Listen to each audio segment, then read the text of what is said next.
Bonjour Florent Philippot. Bonjour. Vous êtes le président des Patriotes et vous êtes dans l'opposition à la droite de la droite, disons, à Emmanuel Macron. Non. Non. Je suis dans l'opposition, je vous confirme, mais pas à la droite de la droite. Non, non, je me situe pas dans ce clivage. Nous avons chez nous des gens qui viennent de partout, y compris de la gauche, du centre et de la droite. Alors on va voir comment ça s'applique à l'actualité. La Nouvelle-Calédonie a voté hier et elle a voté contre l'indépendance. Le non l'a emporté. Le oui à l'indépendance a tout de même réuni 43,6% des voix. Ça fait beaucoup et ça donne beaucoup d'énergie à tous ceux qui voudraient que la Nouvelle-Calédonie soit indépendante. C'est un bon résultat selon vous ? C'est quand même un bon résultat parce que, Dieu merci, l'indépendance a été rejetée. C'est le choix de la France, le choix de la République de la France qui a été fait. Bonne nouvelle ? Oui, très bonne nouvelle. Oui, moi j'avais milité pour ce choix, évidemment. La participation est massive, 80%. Oui. Le score, c'est vrai qu'on aurait pu s'attendre à mieux, mais bon, on est quand même à près de 57%. C'est quand même une victoire assez nette. Je crois qu'il y a 18 000 voix d'avance. Maintenant, il y a d'autres référendums qui étaient possibles à organiser et qui vont l'être dans les 4 ans Alors, qui viennent. malheureusement, il peut y avoir un deuxième, voire un troisième référendum d'ici 2022. Je ne le souhaite pas. J'espère qu'on pourra s'arrêter là. Je pense que quand même le choix a été clairement fait. Donc pas d'autres référendums pour vous ? Non, je pense qu'il faut passer. Je pense que nos compatriotes de Nouvelle-Calédonie ont d'autres soucis que de voter en permanence. Ils l'ont fait, c'est très bien. Il y a eu une belle campagne, un choix fondamental, mais ça a été fait. Et maintenant, il faut s'occuper de ce qui se passe là-bas, le développement économique, l'emploi, le problème d'écologie, enfin tous les problèmes qu'on connaît un peu partout. C'était un bon processus ? C'était une bonne façon de sortir de cette crise qui a plus de 30 ans maintenant ? Je ne vais pas, moi, donner des leçons sur la façon de sortir de cette crise, puisqu'on sait très bien les événements tragiques de l'époque. Ouais. Des accords difficiles ont été... 78, 88 ? Tout à fait, des accords difficiles ont été négociés. On est arrivé à ce processus. On peut s'interroger sur le gel du corps électoral, ce qui peut expliquer d'ailleurs le score plus serré prévu. On a un corps électoral tout à fait bizarre, puisque ça a été gelé en 1994. Il faut habiter là-bas depuis au moins 1994 pour avoir le droit de voter. Imaginez si on faisait ça en métropole. Bon, en tout cas, ça a modifié le corps électoral.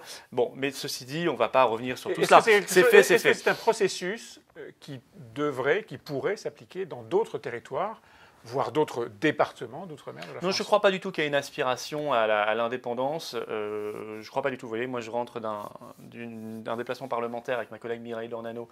Nous étions en Martinique et en Guadeloupe, tout à fait, la semaine dernière. On n'a pas du tout senti d'aspiration à l'indépendance ou même à un changement institutionnel. Il y en a eu beaucoup. Là-bas, y compris en Martinique, la collectivité unique, il y a très peu de temps. Bon. Mais leurs problèmes ne sont pas là. Leur problème, c'est que là-bas, il y a 20% de chômage, c'est qu'il y a le problème des sargasses, de l'emploi, du chlordécone, vous savez, ce pesticide épouvantable dans les bananeraies, qui va mettre 600 ans si on ne fait rien à disparaître et qui contamine les sols et qui contamine l'eau. Il y a le problème de l'insécurité, notamment en Guadeloupe. Enfin, c'est tout cela, les problèmes de l'outre-mer. Et moi, j'aimerais qu'on en profite, à la limite, ce sursaut pour la France, se traduise par un sursaut au gouvernement et au plus haut niveau de l'État, et qu'on se dise, enfin, définissons un grand plan stratégique national pour l'outre-mer. Pour ce qu'on appelle les confettis de l'Empire, à la fois, les confettis de la France. Oui, c'est ces morceaux de France dans tous les océans, sur tous les continents, mais qui sont la France, et qui sont à la fois, qui ont besoin qu'on les aide et qu'on s'intéresse davantage à eux. Je prends l'exemple du chlordécone. On a appris dans le budget Outre-mer il y a quelques jours qu'il n'y aurait que 2 millions d'euros pour décontaminer les sols et l'eau, c'est-à-dire rien. Donc il faut plus d'argent. Oui, mais pas que ça. Et puis un grand plan stratégique pour qu'on valorise enfin cette richesse incroyable qu'est pour la France l'Outre-mer. C'est quand même 11 millions de kilomètres carrés d'espace maritime. Ce sont des coins de France qui sont sous-valorisés, alors que c'est une richesse formidable pour notre pays. Autre sujet, les Gilets jaunes. On a connu les bonnets rouges il y a quelques années. Les Gilets jaunes, c'est ce mouvement populaire citoyen, dit-on, qui s'amplifie pour organiser des blocages des routes le 17 novembre prochain contre le prix du carburant, contre la hausse des taxes sur le carburant. Vous soutenez ce mouvement ? À 100%. Voilà, moi, je suis totalement gilet jaune. Il faut bloquer la France. Il faut se faire entendre. Ça passera par des blocages. Il faut bloquer la France. Oui, il faut bloquer la France si on doit bloquer la France. Mais je veux dire, ce sera, je crois d'ailleurs, un samedi, donc ce sera peut-être moins pénalisant pour ceux qui travaillent. Mais c'est important parce que là, ça devient intenable. C'est insupportable pour des millions d'automobilistes qui en plus se sont fait avoir parce qu'on leur a vendu un véhicule diesel en disant le carburant sera moins cher. Puis finalement, il est aussi cher, voire parfois plus cher. Donc tout cela n'est pas correct. Et puis on doit penser à nos compatriotes qui vivent en lointaine banlieue ou dans la ruralité, qui n'ont pas d'autre choix qu'utiliser leur véhicule. Alors, quand on leur dit les transports en commun, c'est bien, mais parfois ça n'est pas adapté à la réalité. Le gouvernement dit impératif écologique, non ? Oui, mais ça, bien sûr, on est tous d'accord avec ça. Moi, je suis le premier à me battre pour la filière hydrogène, pour qu'on ait des voitures électriques qui ne polluent pas, une filière hydrogène française. Enfin, moi, j'ai fait des colloques là-dessus, j'y travaille. Évidemment que je suis d'accord avec ça. Mais si on est réaliste, d'abord, on ne peut pas taxer les classes moyennes et les classes populaires qui travaillent comme cela. C'est insupportable. Et deuxièmement, et attendez, moi, je suis pas pour l'écologie de la taxation. Je pense qu'on peut faire parfaitement autrement. Si le gouvernement est sincère dans sa démarche écologique, manifestement il n'était pas trop, si on a écouté les mots de Nicolas Hulot quand il est parti, alors il doit faire le bras de fer avec les lobbies chimiques et lobbies de ceux qui imposent les grands traités de libre-échange à l'Union européenne. Qu'est-ce que ça a à voir avec le prix de l'essence? Écoutez, les grands traités de libre-échange, ce sont eux qui polluent la planète. Voilà, quand on fait fabriquer... Le prix du pétrole est pas lié au traité de libre-échange de l'Europe. Je suis d'accord, mais on nous dit c'est l'impératif écologique. Moi je dis, c'est pas en mettant quelques centimes de plus sur l'essence ou le diesel que vous allez faire baisser le niveau de pollution sur la planète. C'est pas vrai, ça n'est pas vrai. C'est juste pour remplir un peu plus les caisses. Par contre, si vous mettez fin au traité de libre-échange et vous relocalisez l'industrie, vous faites en sorte d'avoir une agriculture française propre. Vous savez, les patriotes, on est les seuls à demander une agriculture française sans pesticides, sans aucun pesticide, pas que le glyphosate. En 5 ans, en accompagnant massivement l'agriculture, c'est possible, c'est faisable, sans dégrader la productivité.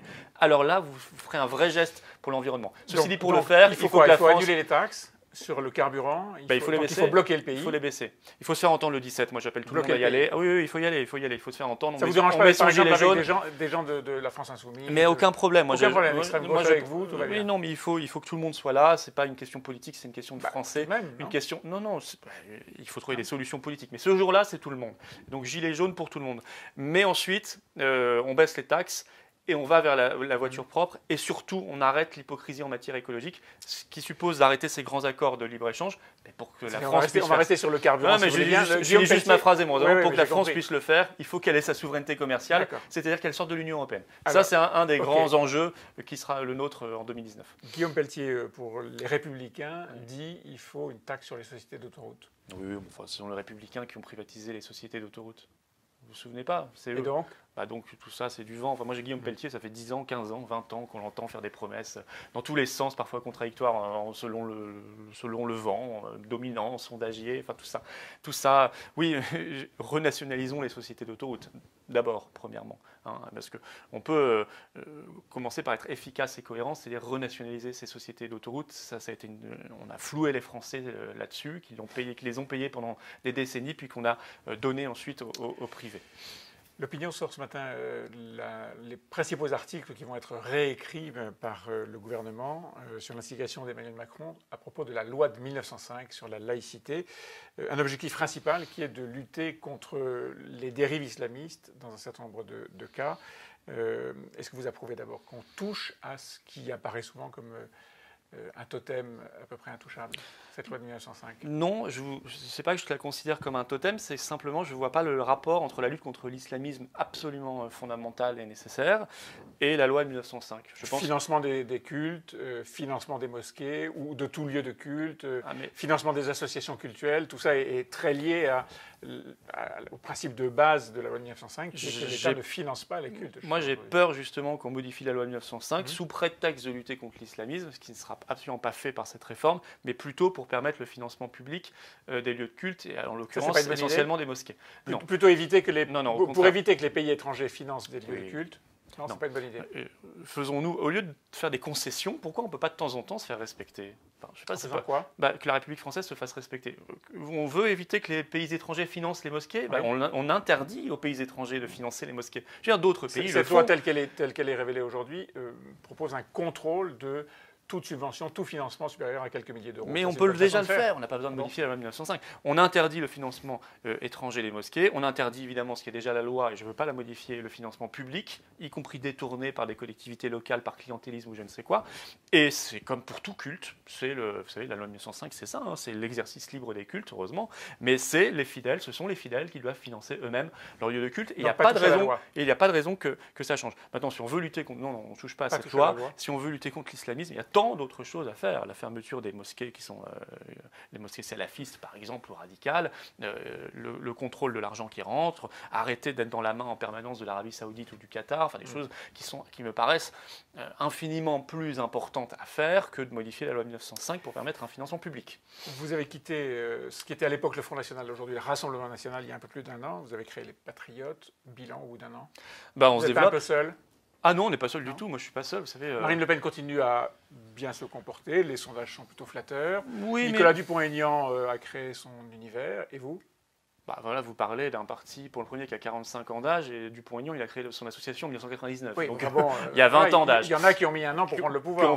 Oui, mais qui ont chacun eu 2 candidatures à l'élection présidentielle. Je ne suis pas du tout dans ce cas-là. Moi, j'ai créé les Patriotes il y a 1 an, vous le disiez. On est le plus jeune mouvement de France. Non, on a des dizaines d'élus, y compris parlementaires, conseillers régionaux, départementaux, municipaux. On a des maires. On est des milliers, et même près de 10 000 adhérents. Objectif 2019. On sera présent aux européennes. Vous serez tête de liste. Oui, et on proposera clairement le Frexit, la sortie de la France de l'Union européenne, c'est-à-dire le titre de mon livre, Frexit, pour ceux qui s'intéressent concrètement à ce sujet. En dépit de ce qui se passe aujourd'hui concrètement avec la Grande-Bretagne. Mais justement, moi je dis en raison du Brexit. Regardez ce qui se passe là-bas. Juste une petite nouvelle, la semaine dernière, ils ont annoncé une taxe sur les GAFAM. Vous savez, Google, Amazon, ce qui est très bien. Nous, ça fait 15 ans que l'Union européenne, que la France essaie de l'obtenir, parce qu'elle n'a pas le droit de la mettre en place elle-même. Donc, essaie de l'obtenir via l'Union européenne, qui évidemment rechigne ou ne veut pas. Vous voyez, un pays libre a le droit de le faire tout de suite, y compris un pays réputé libéral, mais qui a raison de taxer les GAFAM. La France, étant prise dans l'Union européenne, ne peut rien faire. Vous voyez, c'est un exemple très intéressant. Alors, il faut sortir de l'Europe. En tout cas, on verra ça dans la campagne. Oui, il faut sortir, et c'est un enjeu qui rejoint l'outre-mer. Ça permettra de nous réouvrir au monde, de ne pas oublier que la France, c'est le monde, et pas simplement Berlin et Bruxelles. Merci, Florian Philippot. Merci à vous.